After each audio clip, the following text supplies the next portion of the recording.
Oui, bonjour. Alors, donc, je suis Chantal Mallet, je suis praticienne de la technique du Theta Healing. J'ai aussi développé ma propre méthode, la méthode directe. Euh, et je travaille en présentiel.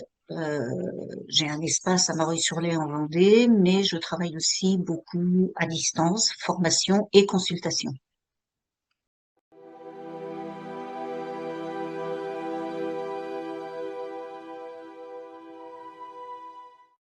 Oui, alors je dois dire que ma recherche en psycholinguistique et, et tout ce qui concerne le fonctionnement du subconscient m'a beaucoup aidé à, je dirais, embrasser cette technique du Theta Healing, puisque le Theta Healing va fonctionner avec cette partie subconsciente du cerveau et est une technique qui, par une méditation simple que tout le monde peut apprendre, qui s'enseigne, que j'enseigne et qui s'apprend, euh, peut et va permettre d'avoir accès au subconscient profond des personnes.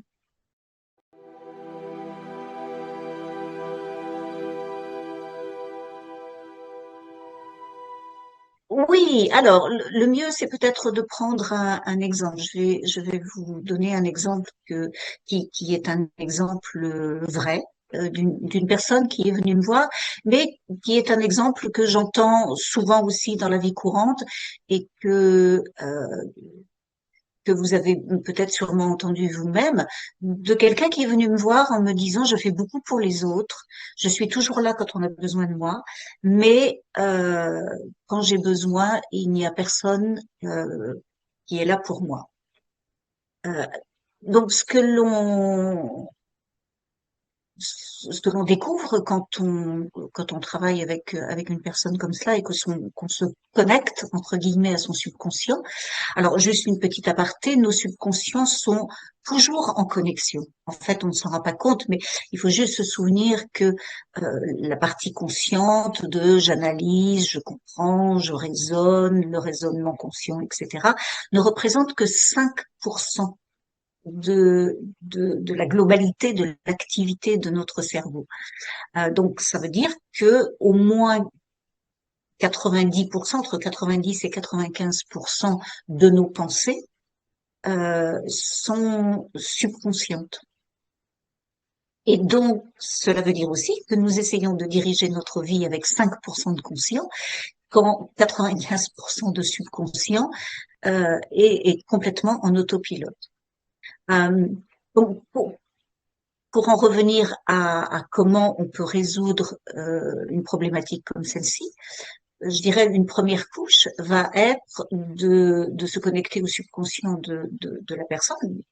Alors, ça peut être par le biais d'un questionnement, c'est-à-dire de demander à la personne de se connecter à ce ressenti de il n'y a personne qui est là pour moi et de voir quand ce ressenti a commencé au plus loin. Cela peut nous amener à des souvenirs d'enfance où peut-être elle était à l'école, peut-être que l'on faisait pression sur elle parce que sa maman lui faisait des bons petits goûters et puis on faisait pression sur elle. On lui disait bah, si tu ne donnes pas ton goûter, tu n'es pas gentil, je ne t'aime plus, je ne veux plus te voir. Donc bien évidemment, pour être aimée, pour être acceptée, bien sûr, elle donnait. Mais le programme n'était pas de recevoir, le programme était de donner pour être aimé, pour accepter. Mais on peut aller dans des couches euh, beaucoup plus profondes de son subconscient euh, par une méditation qui va nous mettre en ondes θ, qui sont des ondes très lentes du cerveau, et qui va permettre d'avoir accès à des scènes, à des images, un peu comme une lecture de médium, hein, euh, qui vont nous montrer que peut-être ces ancêtres sont venus de loin, peut-être que ces ancêtres ont dû quitter leur terre, peut-être qu'ils ont été chassés, peut-être qu'ils ont vécu un exode, ils ont dû se réinstaller euh, dans de nouvelles contrées, dans une nouvelle communauté, et pour se faire accepter, eh bien, ils donnaient. Ils pouvaient donner les fruits qu'ils avaient dans leur jardin, ils pouvaient donner des, de la viande qu'ils avaient chassée ou qu'ils avaient des animaux qu'ils avaient élevés. Ils donnaient de leur temps. Ils donnaient à la communauté, mais ils donnaient toujours pour se faire accepter et pour se faire aimer de cette communauté. Et on peut remonter comme cela dans l'historique, au-delà de cette génération. On peut remonter à, euh, on peut retrouver des mémoires de religieux qui ont, euh, en cherchant Dieu, qui ont voulu se faire accepter en donnant, en étant dans le service aux autres. Donc cette dame, de nombreuses générations plus tard, euh, on pourrait dire, va en quelque sorte récupérer ce programme de je dois donner pour être accepté ou pour être aimé.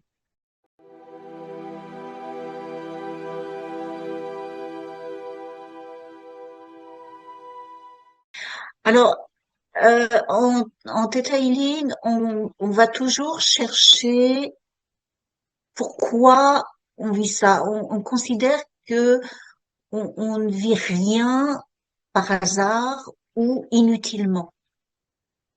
Et donc, on va toujours rechercher les qualités, les vertus, les apprentissages qui sont en arrière-plan de ce que l'on a vécu. Euh, une personne qui vit un trauma, ça peut être une personne qui a vécu un choc dans un accident, ça peut être une personne qui a perdu un être cher, ça peut être une personne qui a subi de l'abus. On va toujours chercher euh, pourquoi cette personne a vécu cela dans sa vie, qu'est-ce qu'elle apprend, qu'est-ce que son âme apprend au travers de cela. Souvent, on va retrouver cette même problématique dans la lignée génétique et on peut remonter dans la lignée génétique. Euh, et c'est toute la lignée génétique qui a besoin d'apprendre. Mais ça peut aussi être juste cette personne qui a besoin d'apprendre quelque chose avec ce trauma. Donc une fois que l'on a trouvé ce que la personne est venue apprendre, parfois les personnes apprennent à, à être autonomes, parfois les personnes apprennent à accepter, à pardonner. Alors quand je parle d'acceptation, je ne parle pas d'être résigné ou de renoncer. Je parle bien de accepter ce qui est, apprendre ce que je viens apprendre avec ça et continuer de grandir et de laisser partir le trauma et le schéma. Parce qu'en fait, au bout du compte, il s'agit de cela. On considère que ce sont des apprentissages, même si ces apprentissages ont pu être violents, euh, ces apprentissages euh, font partie de ce que la personne est venue prendre dans cette vie. Une fois que l'on a compris quel était l'apprentissage, eh bien, on peut laisser partir le schéma d'apprentissage.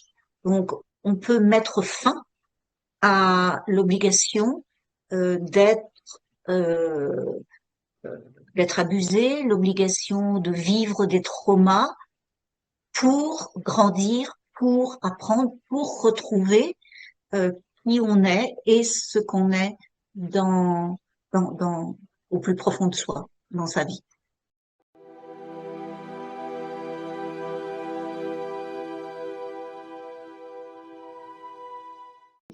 La séance va être pour une personne pour guérir une problématique. Une personne qui peut être malade physiquement, qui peut être en dépression, qui a une problématique non résolue. Et donc, on va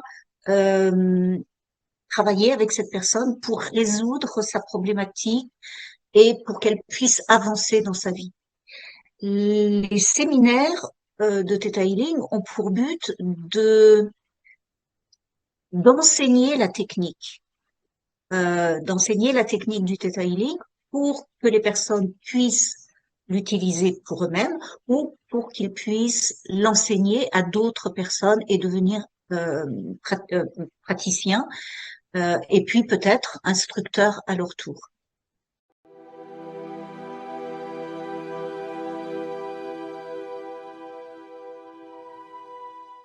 Oui, tout à fait, tout à fait.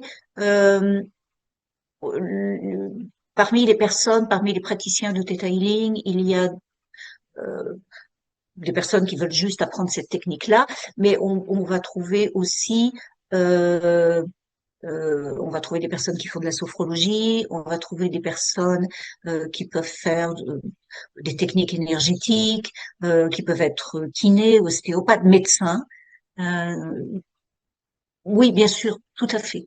C'est une technique qui vient en complément et qui souvent va euh, aider et apporter des réponses là où l'autre technique va trouver les limites, va se heurter aux limites du conscient ou des blocages subconscients de la personne.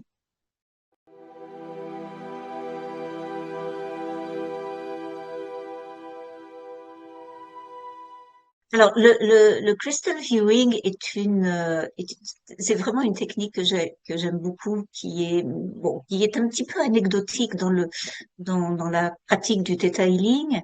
Alors, il faut savoir que le crystal viewing est une technique très ancienne, qui a été redécouverte, approfondie par Christina High, qui est une amie de Viana Stibal, qui est la fondatrice du Theta Healing, et elles ont ensemble participé à développer le Theta Healing. Et au début, le Theta Healing était très expérimental, et cette pratique du crystal layout ou crystal viewing, la vision par les cristaux, faisait partie de ces exercices qui étaient très expérimentaux à l'époque, hein. On essayait, on voyait si ça marchait, et voilà, c'était très empirique.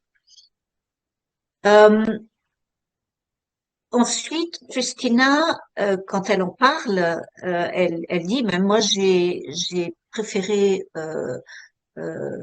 prendre cette partie légère et amusante du Theta Healing avec le crystal viewing, avec les cristaux, et puis j'ai laissé la partie euh, libération des mémoires subconscientes à Viana, et pour elle, c'est une partie un peu plus lourde qui ne l'attirait pas vraiment. Mais voilà, c'est une technique que l'on va utiliser souvent, toujours pour aller rechercher des qualités, des vertus positives ou que l'on voudrait retrouver dans cette vie. Et on va aller faire ça, voilà, par un voyage astral, et les cristaux en fait vont servir de vaisseau euh, dans lequel on va être en sécurité pour aller voyager dans l'astral.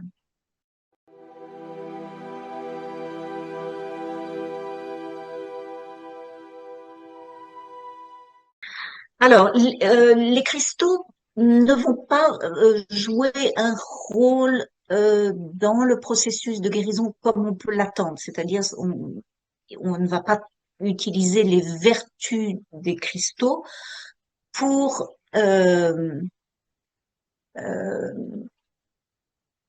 pour ce voyage.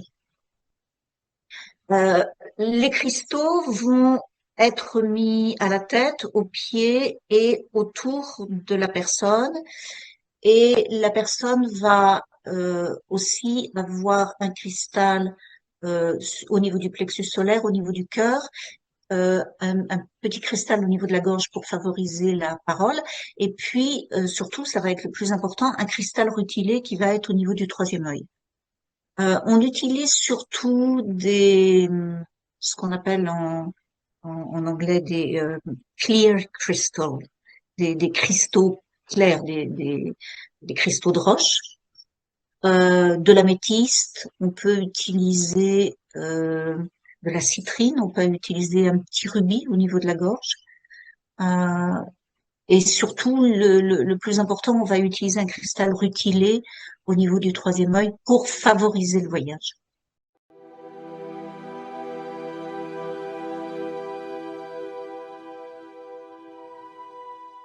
Oui, tout à fait, tout à fait. Euh, on peut l'utiliser pour aller trouver des informations sur son propre passé, sur sa propre lignée génétique, ou si, pour les personnes qui sont à l'aise avec ça, sur des connaissances que l'on avait euh, dans d'autres espaces-temps ou autres expériences de vie. On peut aller retrouver des vertus que l'on avait en tant que guérisseur pour savoir guérir avec des plantes, guérir avec des cristaux.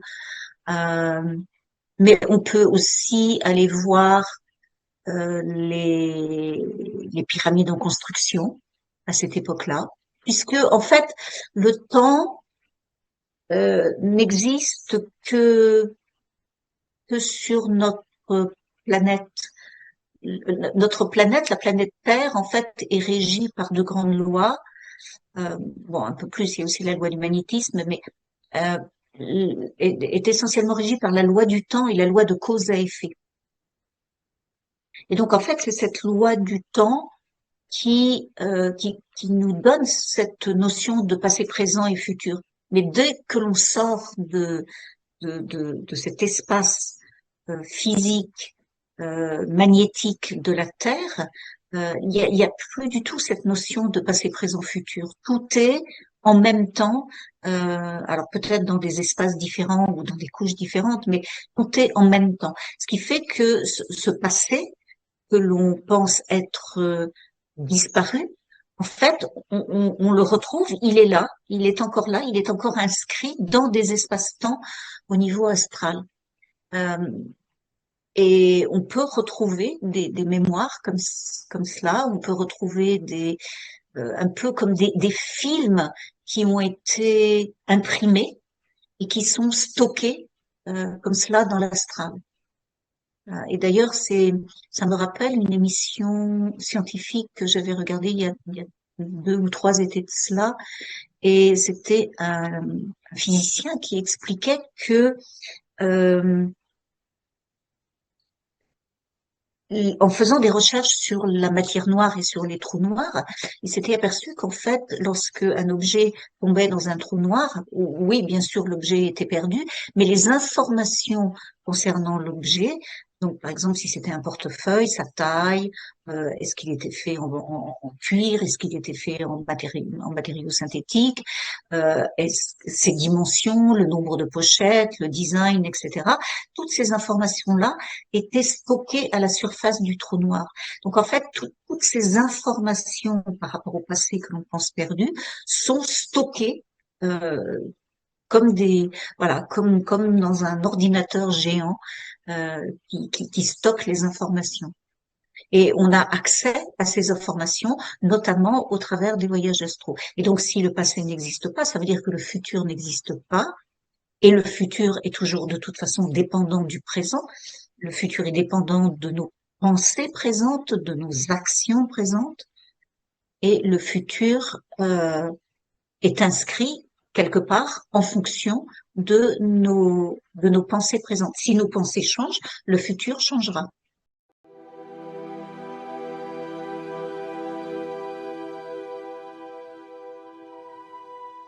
Oui, je pense que ça aide.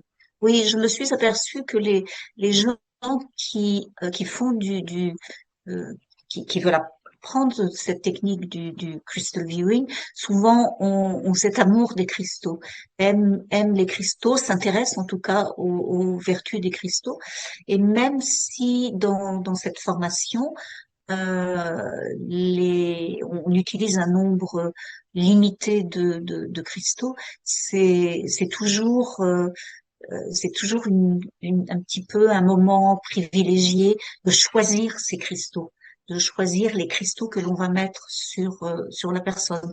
Parce que rien qu'au niveau des cristaux clairs, j'ai parlé du cristal rutilé, mais il y a aussi ce qu'on appelle des cristaux chamaniques qui sont chargés ou d'éclats de métaux ou de choses comme ça à l'intérieur et qui parfois qui sont très très puissants. Mm. C'est une technique qui est puissante et c'est pour cela aussi qu'il est important de l'apprendre avec quelqu'un qui a fait cette formation avec Christina High et qui a été certifié par Christina High.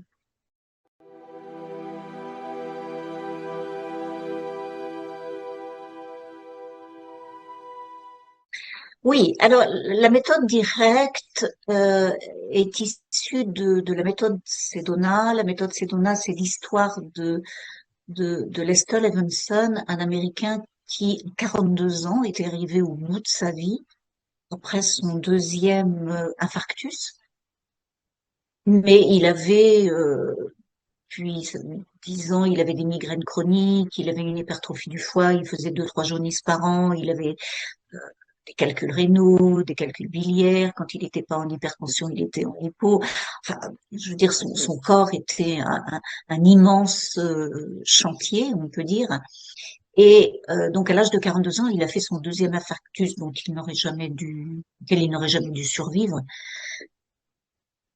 Et quand on l'a renvoyé chez lui dans son appartement en lui disant ne vous penchez pas, vous pouvez tomber raide mort à tout moment, on lui a dit qu'il n'en avait que pour quelques semaines à vivre, en tout cas très peu de temps.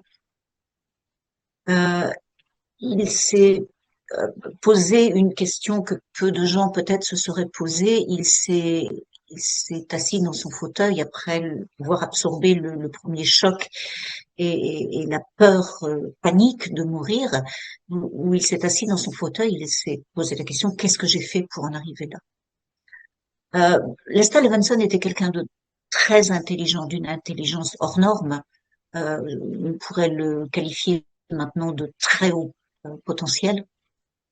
Euh, mais je pense qu'au-delà de cela, euh, il avait peut-être suffisamment bien travaillé dans ses vies précédentes et il était revenu dans sa vie pour montrer que l'on pouvait se réaliser dans sa vie, dans cette vie. Euh, et c'est ce qu'il a fait. Il l'a fait en 3 mois et il l'a fait en comprenant que tout ce que l'on vit dans notre vie, tout ce qui maintient notre subconscient en place, sont simplement 3 besoins primaires, ce qu'il appelle les 3 besoins primaires de l'ego, qui vont être la motivation pour toutes les peurs, toutes les résistances, tous les jugements de soi, puis tous les autres sentiments et émotions que l'on connaît, et puis tous les films, toutes les situations que l'on crée à partir de ces émotions, et qui sont un besoin de sécurité, qui est en lien à un manque de sécurité, besoin également, que si j'ai besoin, ça veut dire que je manque, un besoin de sécurité, un besoin d'approbation, de reconnaissance, d'amour, c'est la même chose, et un besoin de contrôle. Je contrôle pour avoir l'approbation, pour me sentir en sécurité, et je contrôle aussi pour me sentir en sécurité. Et donc, le déblayage va euh, être, va être cette partie de la méthode directe où l'on va apprendre à reconnaître, à identifier les manques qui sont en arrière-plan de chacune de nos pensées, chacune de nos émotions, chacune des situations que l'on manifeste dans notre vie. Euh, Lester dit cette manifestation que l'on essaye si fort de faire dans notre vie, je veux manifester euh, l'abondance, je veux manifester une belle voiture, je veux manifester la santé, etc. En fait, et ça nous demande beaucoup d'efforts pour le faire. Il faut beaucoup travailler pour aller libérer au niveau du subconscient tout ce qui empêche cette manifestation de se faire. Et en fait, on manifeste tout le temps, mais on manifeste avec ces 95% de subconscient qui est retenu seulement par ses besoins d'approbation, ses besoins de contrôle et ses besoins de sécurité. Donc, en allant libérer ces besoins d'approbation, de contrôle et de sécurité, on va permettre aux pensées de changer. On va passer de pensées de je n'ai pas à des pensées de j'ai. Et en le faisant régulièrement, on va commencer à manifester des choses que l'on veut vraiment dans notre vie. Et notre vie va pouvoir commencer à changer. La partie euh, détachement de la méthode, c'est un exercice très puissant qui est basé sur ni attachement ni aversion. C'est ce que Lester Levinson avait compris et c'est dans la lignée de cette voie hindoue qui est très ancienne et qui remonte euh, par euh, par Yogananda, par Ramana Maharshi, Vivekananda, Ramakrishna, jusqu'au premier rishi, qui est cette voie de la voie bouddhiste aussi, de ni attachement ni aversion. Et donc, on y apprend un exercice qui s'appelle ni attachement ni aversion pour apprendre à libérer pour, par rapport à des situations, mais ça peut être apprendre à libérer les attachements et les aversions à vouloir avoir le contrôle dans sa vie, par exemple. Mais ça peut être aussi à avoir l'abondance ou ça peut être à vivre sur Terre. Ça peut être aussi quelque chose de plus simple. Ça peut être à euh, prendre un nouveau travail, prendre un nouveau job dans sa vie. Alors, on le fait déjà avec, vous savez, quand on fait la colonne, avec les avantages, les inconvénients. Mais quand on fait cette colonne, les avantages et les inconvénients, en fait, on ne fait que la moitié du travail. Et on fait fait le travail sur la partie attachement seulement, et on le fait avec notre mental. Cet exercice que l'on fait va beaucoup plus loin puisque on va aller libérer les besoins primaires d'approbation, de contrôle et de sécurité qui sont en arrière-plan de ce qui retient les avantages et les désavantages dans la partie attachement, mais aussi euh, des, des besoins primaires qui retiennent ce que l'on aime et ce que l'on n'aime pas, qui sont en lien avec la partie aversion, puisque la partie aversion, c'est un attachement à tenir éloigné de soi, un attachement à rejeter, à repousser. Et une fois que l'on a fait ce travail en profondeur de ni attachement ni aversion, on arrive à un point de neutralité, le point zéro, qui rend absolument tout possible.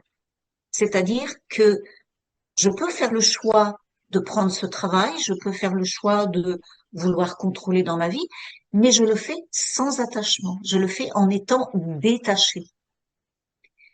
Et puis la troisième partie de la méthode qui va être une partie très importante, qui est la méditation.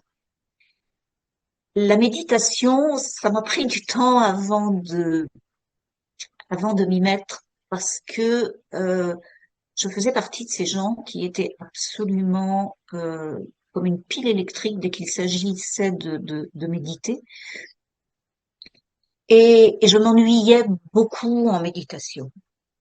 Et maintenant, je comprends pourquoi. En fait, Lester Levinson nous explique pourquoi cela arrive et il nous donne une approche de la méditation qui est pour moi beaucoup plus accessible, qui est de méditer en posant une seule question. Et cette question doit être dirigée vers l'être, qui l'on est, ce que l'on est, au-delà du corps, au-delà du mental, au-delà du physique.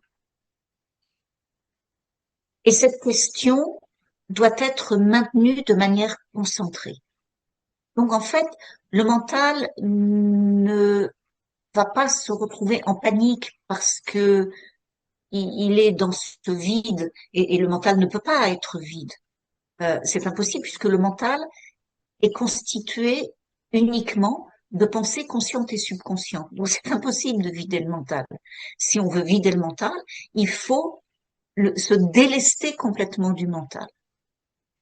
Mais tant que l'on n'a pas fait cela, le mental ne peut pas être vide. Et c'est pour ça que c'est aussi difficile d'essayer de vider son mental en méditation.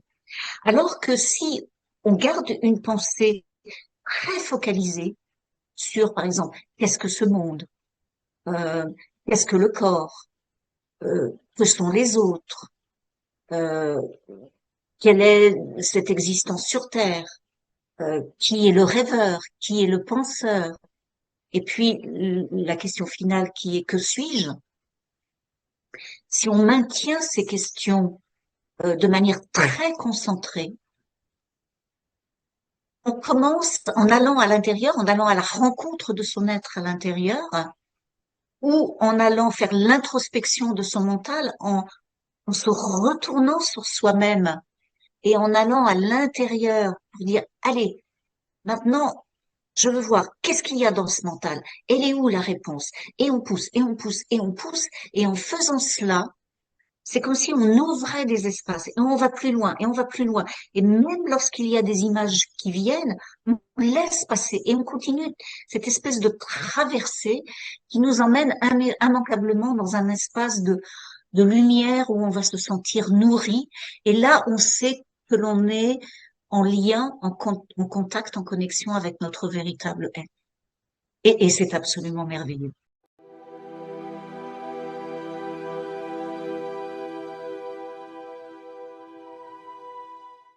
Elle va souvent à l'encontre de ce que l'on utilise dans les autres méthodes. Dans les autres méthodes, ça passe toujours ou souvent par une phase de mental. C'est-à-dire, je fais des choses pour avoir un résultat. Euh, Avec la méthode directe, je ne vais pas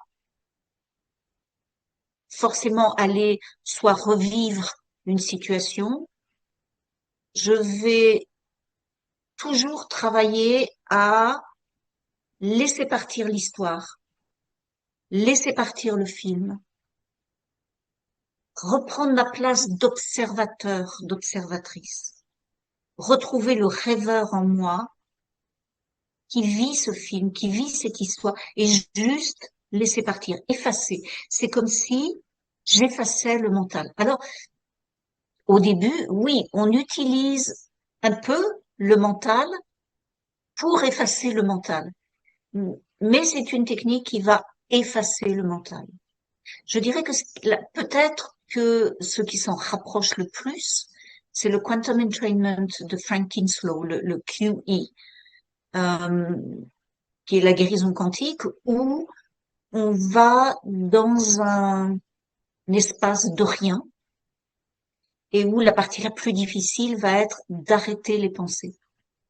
Et c'est une technique qui est très puissante, qui fonctionne très bien. La, c'est une technique qui est difficile pour les gens qui ont un mental fort. Et pour les gens qui ont un mental fort, la méthode directe est plus abordable parce que justement, on utilise ce tout petit peu de mental pour décider de lâcher le mental, pour décider d'effacer les films, d'effacer les histoires. Mais je dirais que ce soit le quantum entrainment, que ce soit la méthode directe, les deux vont aller euh, vers lâcher le mental, c'est-à-dire arrêter d'être celle ou celui qui fait, qui est un programme très ancien du subconscient, où quand je lâche ce programme, je m'en remets à l'être, mon être infini, au-delà du mental, au-delà du scénariste, au-delà du rêveur, et où je m'en remets à Dieu. Et j'arrive dans cet espace où je lâche prise et je laisse faire Dieu.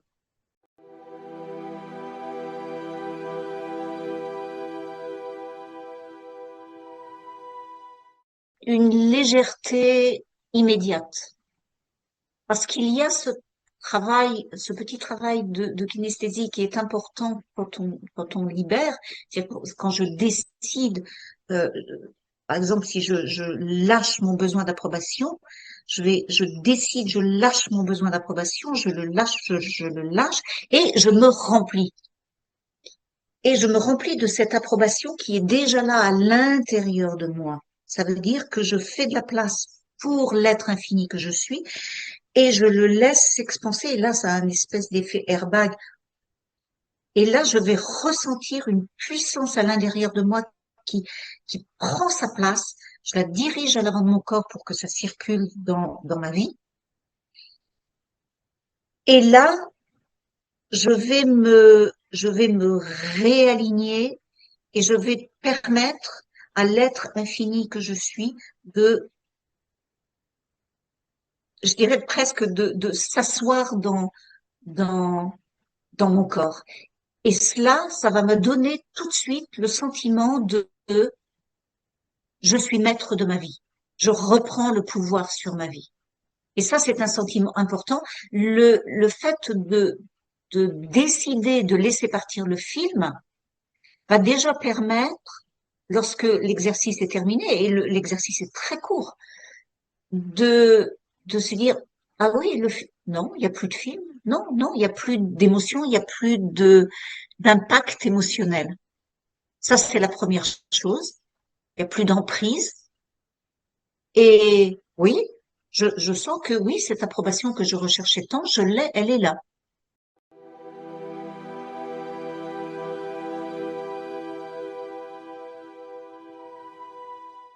La méthode directe va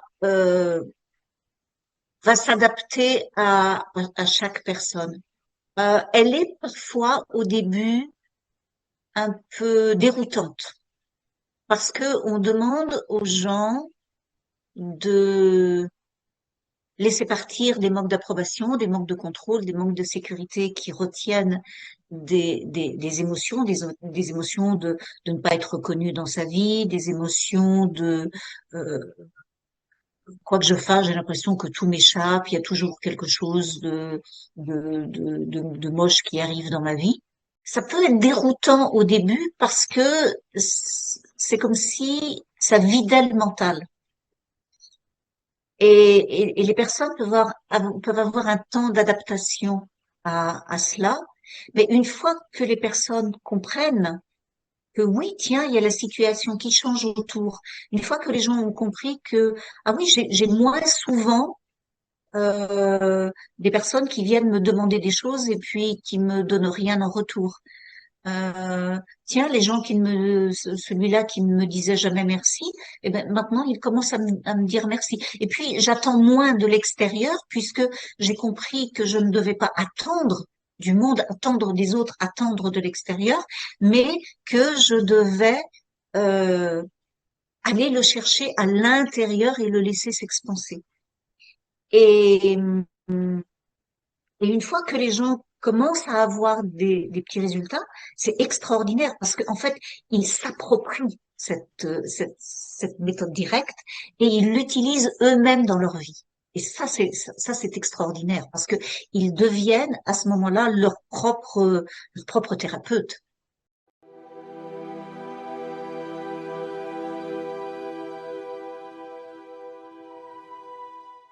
Tout le monde peut en bénéficier. Si nous sommes tous ici, chacun d'entre nous sur cette terre, c'est parce que nous sommes tous ici pour apprendre. Euh, Ça me fait penser à un proverbe arborigène, mais je crois que je ne vais pas réussir à le retrouver. Mais c'est en gros, c'est un proverbe qui dit: nous sommes tous de ce temps, de ce lieu. Nous sommes ici pour euh, pour observer, pour grandir, pour aimer. Après quoi, nous retournons à la maison. Et et en fait, c'est cela. À partir du moment où nous sommes tous ici sur cette terre, nous sommes tous des occasions les uns pour les autres et nous sommes tous euh, un peu des facettes les uns des autres. C'est-à-dire que lorsque je vois quelqu'un qui me dérange, cette personne me montre des facettes de moi-même que j'ai pu être, que j'ai encore en moi, mais peut-être que je rejette, ou peut-être que je ne me les autorise pas. Euh, et donc, en cela, je dirais que la méthode directe, oui, nous concerne tous.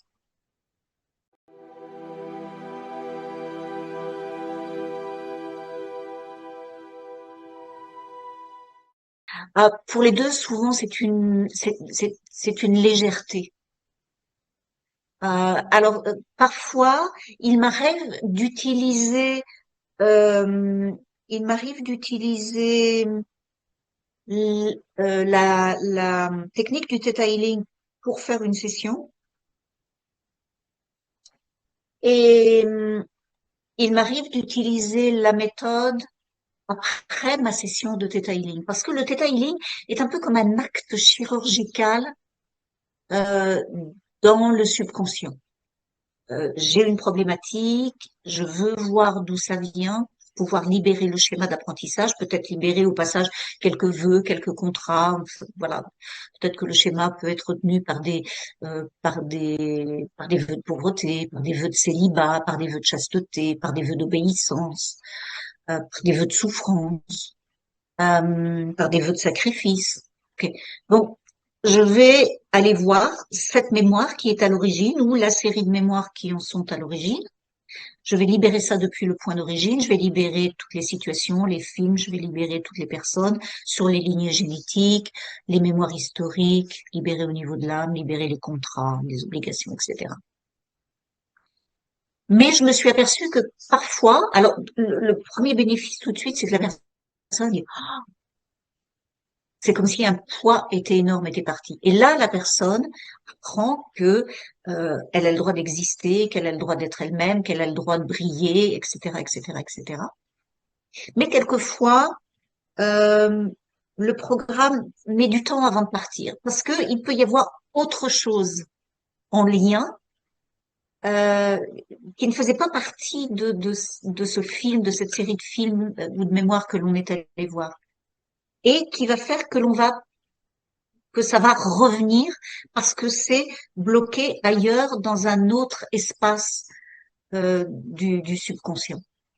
Et le fait d'utiliser la méthode directe terminée après ma session de Theta Healing pour vraiment terminer le travail, ça va me permettre de libérer les besoins d'approbation, les besoins de contrôle, les besoins de sécurité qui sont en arrière-plan. Mais ça va libérer aussi les mémoires, les films, les histoires qui sont en lien avec le besoin d'être connu, avec le besoin d'avoir la sécurité ou avec le besoin de retrouver sa maîtrise.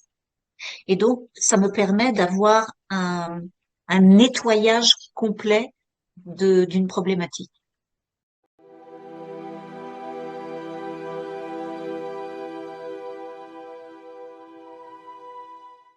Alors, l'efficacité de la technique, ce sont les personnes qui en témoignent.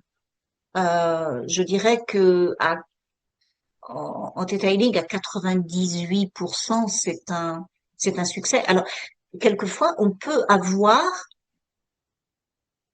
ce qu'on pourrait appeler des échecs ou, je dirais, des résistances. Ces résistances sont seulement des résistances du subconscient qui, quelque part, ne veut pas se séparer de ses programmes. Parce que le subconscient a un bénéfice, et qui est connu en psychologie, hein, le bénéfice caché. Il y a des personnes qui viennent vous demander de l'aide, mais en fait, qui ne veulent pas forcément qu'on les aide ou qui ne veulent pas forcément qu'on les libère. Si je peux vous donner un exemple en Theta Healing, c'est un exemple que donne Viana Stibal dans ses formations d'une dame qui était venue la voir avec un cancer du sein. Euh, et Viana travaillait régulièrement avec cette dame et le cancer régressait un peu, le cancer était stable, mais le cancer était toujours là. Et une journée, Viana dit à cette dame qu'elle appelle Lucie, euh, Lucie, comment ça se fait que ton cancer soit encore là après tout ce qui a été travaillé en Theta Healing?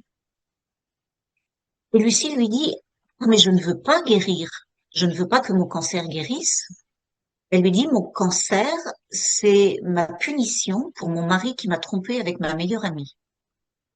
Et donc, en fait, elle voulait juste que son cancer soit gérable. Elle voulait juste culpabiliser tellement son mari et l'obliger à s'occuper d'elle euh, le plus longtemps possible pour le reste de sa vie. Sauf que, évidemment, à ce jeu-là, on gagne rarement et que elle a voulu essayer un nouveau traitement qui a fait flamber son cancer et elle est morte peu de temps après. Mais tout cela pour vous dire que cette personne a pu identifier pourquoi elle ne voulait pas guérir.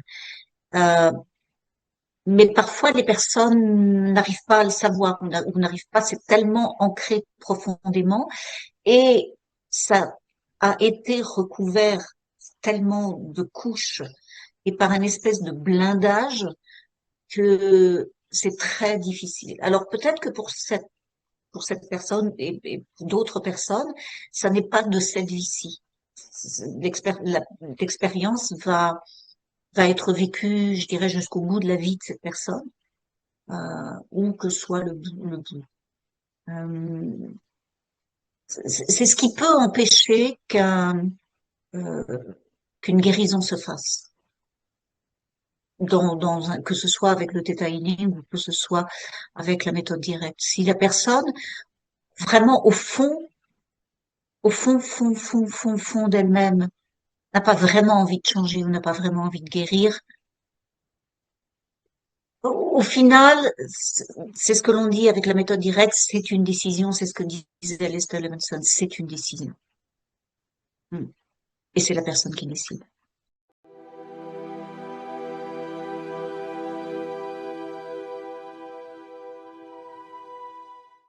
Oui, tout à fait, tout à fait. Euh, on peut, on peut aider la personne à libérer au niveau du corps. D'ailleurs, il y a un cours de Theta Healing qui s'appelle Anatomie intuitive, et puis qui est un cours de 15 journées de formation, et puis un cours de 10 journées de formation qui est maladie et désordre, où on apprend à voir que certains programmes euh, sont en lien avec certaines maladies et certains systèmes du corps. Euh, Par exemple, les intestins sont beaucoup liés à des vieilles mémoires, des mémoires ancestrales. Ça peut être la peur d'avancer, ça peut être la peur d'être trahi. On peut retrouver de la colère, on peut retrouver des ressentiments au niveau des intestins. Le système urinaire aussi est lié aux vieilles mémoires ancestrales. Ça peut être la peur du changement, ça peut être la peur d'avancer. On sait que le système lymphatique, par exemple, est beaucoup lié euh, au combat, à la lutte. Je dois lutter, je dois combattre. Et quand il n'y a plus d'ennemis, le corps va se combattre lui-même et on arrive à des maladies auto-immunes. Le système circulatoire est en lien avec le donner et recevoir l'amour. Et si c'est un problème cardiaque, c'est plus parce que je ne sais pas recevoir l'amour. Si c'est par exemple un AVC, c'est plus parce que je ne sais pas accepter l'amour. Peut-être que je sais le recevoir, mais peut-être qu'inconsciemment je ne sais pas l'accepter. Euh, donc oui, en allant travailler sur les programmes en lien avec les systèmes du corps, on peut libérer au niveau du corps les mémoires inscrites dans les cellules mêmes, dans la mémoire émotionnelle, dans la mémoire cellulaire. On va libérer ces mémoires et permettre au corps d'accepter la guérison. Parfois, cela se fait de manière euh, euh, secondaire. Je me souviens d'une personne avec qui j'avais travaillé après une tentative de suicide et on avait libéré une mémoire de jumeaux, qui est une mémoire que l'on retrouve assez souvent. Et ces mémoires de jumeaux, euh, d'avoir été séparé d'un jumeau dans sa vie intra-utérine, euh, peut faire que les personnes vont euh, développer de la tristesse sans savoir pourquoi. Euh, peuvent s'empêcher de vivre pleinement leur vie. Les personnes peuvent se sentir coupables. Et après avoir travaillé sur la libération de cette mémoire avec cette jeune femme, elle m'avait écrit peut-être 8 jours après, je crois, 8, 10 jours après. Et elle m'avait dit, Chantal, bénéfice secondaire, mon hypertension que j'avais depuis 10 ans s'est réglée toute seule. Donc parfois, ça arrive spontanément. Et c'est toujours merveilleux.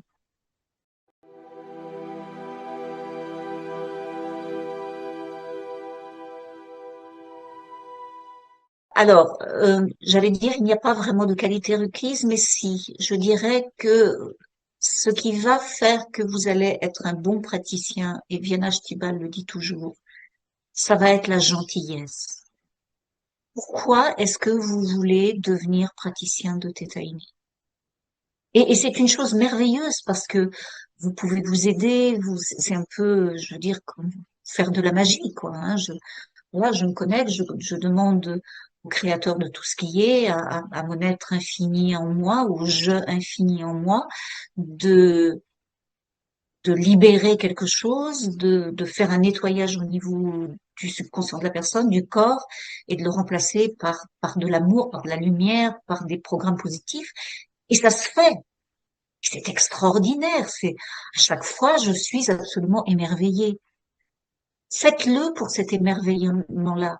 Faites-le pour aider l'autre. Faites-le parce que vous êtes au service de l'autre et que vous êtes à votre propre service, bien sûr. Ne le faites pas pour avoir un titre de praticien, pour avoir une pratique et ensuite gagner de l'argent. C'est pas, ça ne fait pas de bons praticiens. Faites-le vraiment parce que vous aimez les gens, parce que vous aimez l'autre. Et c'est cette gentillesse qui va faire que vous allez vous connecter depuis votre, pardon, que vous allez vous connecter depuis votre cœur. Vous allez vous connecter depuis cette dimension infinie à l'intérieur de vous. Vous allez vous connecter au travers de l'amour. Pas de l'amour comme on l'entend en général dans notre vie, non, du- d'un amour, d'une puissance inouïe. Et c'est la puissance de cet amour qui va agir à travers vous, qui va œuvrer et qui va faire que l'autre va la ressentir, va s'y connecter et va accepter la guérison. Et, mais sinon, tout le monde peut apprendre cette technique puisque elle nous renvoie à qui on est, ce que l'on est, au-delà du corps, au-delà du mental, et nous sommes tous la même être-té, nous sommes tous la même unité qui se voit apparemment divisée et séparée. Mais nous sommes tous cette unité, donc chacun a accès à cette puissance infinie.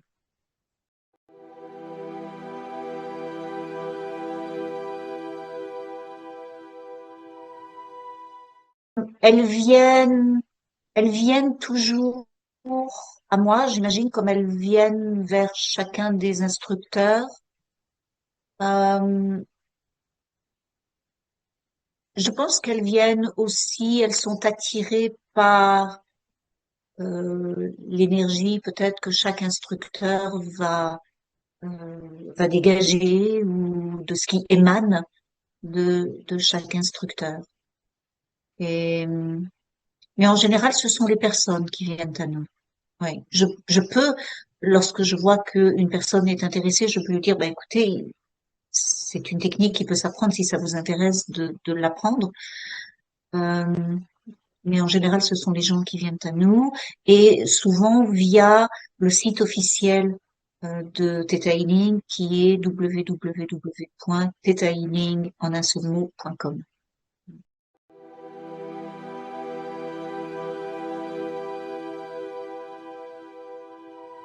Être prêt.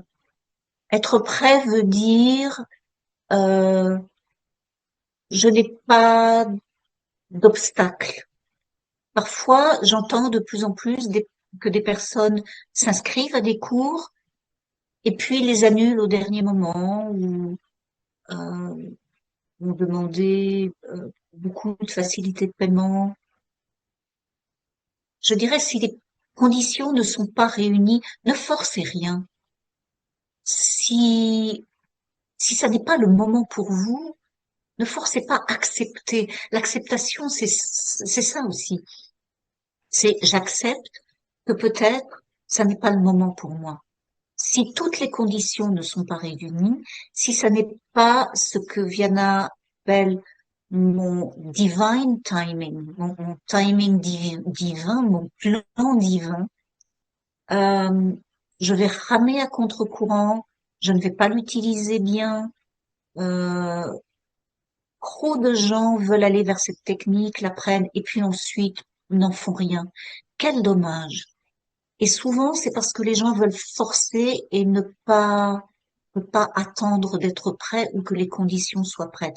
Et vous savez que les conditions sont prêtes quand tout est fluide. Euh, vous vous sentez, vous avez le temps, vous vous sentez ouverte à cette nouvelle technique, vous avez l'argent pour le faire, ça vient, ça se fait facilement, tout est fluide. Là, allez-y, foncez. Euh, Faites les 4 premiers modules et vous aurez un outil extraordinaire euh, pour, euh, pour agir dans votre vie et pour aider les autres. Si vous n'avez pas ces conditions-là, ne forcez pas. Ça, c'est mon conseil en tout cas.